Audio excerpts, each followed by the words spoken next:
Canada Day, July 1, darating si Philippine President Ferdinand Bongbong Marcos Jr. sa Vancouver. Nakalinya na ang ilang bilateral meetings sa pagitan ni Marcos at Prime Minister Mark Carney.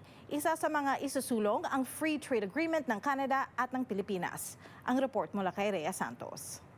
This will be a milestone in the relations between Philippines and Canada. Mula July 1 hanggang July 4, nasa Vancouver si Philippine President Ferdinand Bongbong Marcos Jr.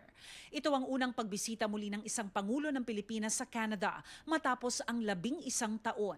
So this visit was made upon the invitation of the Prime Minister of Canada. Be a lot of discussion on how to really elevate the relationships, which actually right now is really thriving. But I think the face-to-face meeting by our leaders will be a big factor in furthering this relationship.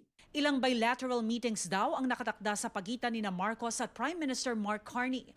Hawak ng Pilipinas ang chairmanship ng ASEAN ngayong taon at inaasahan na bago matapos ang 2026, maseselyuhan na ang free trade agreement sa pagitan ng Pilipinas at Canada, maging ng mga bansa na bahagi ng ASEAN. This will mean lower tariffs for both Philippine products and Canadian products to the Philippines, and more business facility measures to ensure that all the goods and services coming in or exports and imports are flow smoothly with less problems at the customs. Ngayong Hunyo, dumating na ang kauna-unahang commercial shipment ng mangga mula Pilipinas sa Canada.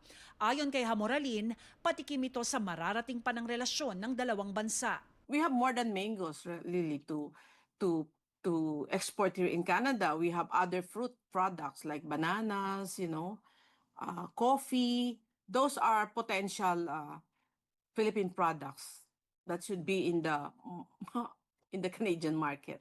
Canada now is really looking west. They have this Indo-Pacific strategy, and the Philippines right now, as an ASEAN chair, is really in the right position to being the entryway for Canada to really explore and strengthen its partnership to the Indo-Pacific.